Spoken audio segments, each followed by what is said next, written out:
I don't think I have ever started a day hearing, if you attend a baby shower together, you must be friends. But that started the day in the Karen Reed trial today. This is a trial update on just legal history, and I am your host, Mike. This is day 5 of the Karen Reed trial, and today we heard from 2 different people testify in front of the jury. But there was some fireworks before and after the jury was brought in. Let's start with what happened before the jury was let in.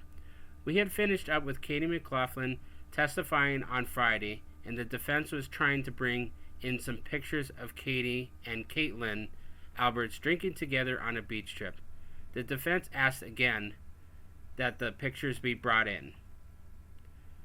Let's listen in. Night and copied to Commonwealth. I have not seen the email. Okay, well, I'll explain what was in it. Essentially, I was alerting the court that I would like to be heard prior to the start of testimony today because since Katie McLaughlin testified on Thursday and Friday, we received a deluge of photographs that put her with Caitlin Albert on many different occasions after they graduated high school. We received information from their high school yearbook that they were more than just acquaintances in high school. They were teammates on the track team.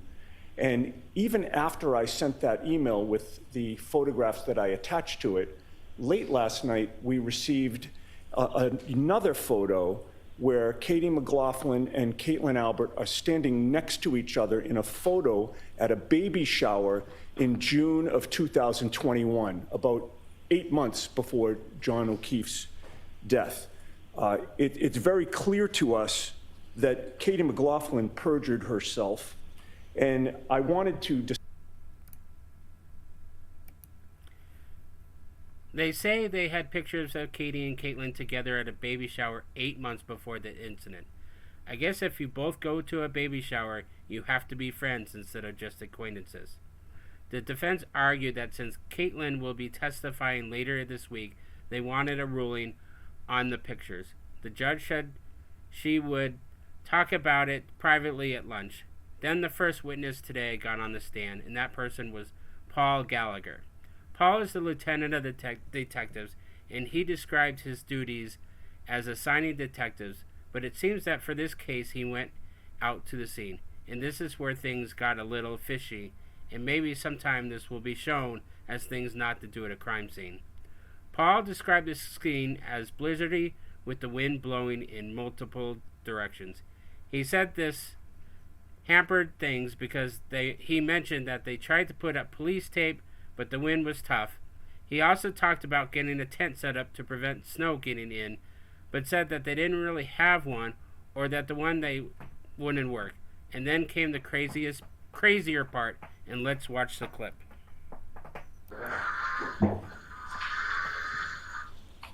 And Lieutenant Gallagher, do you recognize what's up on the screen? I do. And what do you recognize? It's me operating the leaf blower and at the scene where John O'Keefe was discovered. And who is operating the leaf blower in these videos? I am. And who, if anyone else from your department, is sort of present while this process is going? Detective Sergeant Lank is documenting, and Sergeant Good is also assisting.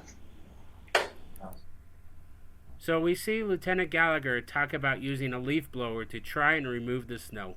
One of the cops had to go and get the leaf blower at his house. And then let's begin with finding the last party with the biggest keg party. Okay, maybe not a party, but Gallagher describes how they had to find and use solo cups to collect the snow with blood. You know, those solo cups you use at parties? Those red ones. Yep, those. So they scooped up the blood and snow in the cups, and not only did they use those cups, they also put them in a grocery shopping bag. Here is a clip. With the coagulated blood. Do you see on the top of the photograph the same rag? I do. With the same markings? Yes.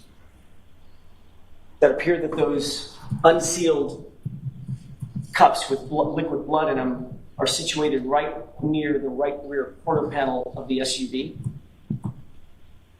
in this photograph? They are to the rear of the vehicle. I don't think you would see this on CSI, but I didn't watch that much CSI. Along with that, there was talk about how the solo cups were stored at the evidence room at the police station. The defense said that there were no chain of custody logs for the cups. So next, Paul talked about the Lexus going to the Sally Port, which is the garage bay. The defense asked about who had access to everything, and that there was some hemming and hawing on it. Next up testifying was Sergeant Sean Good. Sean Good was in the dispatch that night of the incident, and he was the one taking 911 calls for a while. Sergeant Good talked about 2 calls into the dispatch that night. The first one was a call earlier in the morning asking if John O'Keefe had been brought in, or maybe if they had heard he went to a hospital. The second call was a 911 call saying they found John in the snow. Unfortunately, the call had poor audio in the video we had online. The call was made by Carrie Roberts. Carrie will testify later. This will be a controversial call for several reasons. 1, that Karen can be heard to be hysterical in the background. And 2, it sounds like Carrie said that John was hit by a car. The Free Karen Roberts people say it makes the point that Carrie was very emotionless making this call. Like she didn't care about what happened to John, and that it was actually Karen who cared. 911 calls are always overanalyzed. Sergeant Good then talked about how he then went out to the house, asking someone else to do the 911 calls. We saw his dash cam. Good also said that he was involved in some of the activities that day, including the leaf blowing. And then the jury was released, and most of us thought it was over, but there was some additional testimony outside the jury, and it was by Sergeant Landon. He is one of the people involved in the investigation. Defense is arguing that Landon is too involved with the Alberts and too biased. Their argument was that he was involved in an investigation with the Alberts like 20 years ago and would cloud his judgment.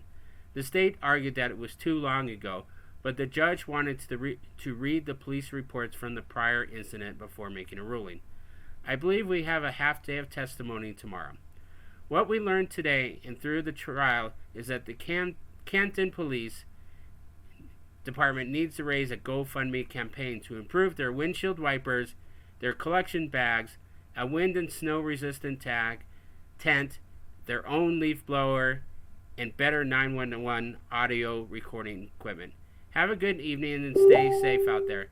The wind here was really bad today. Thanks.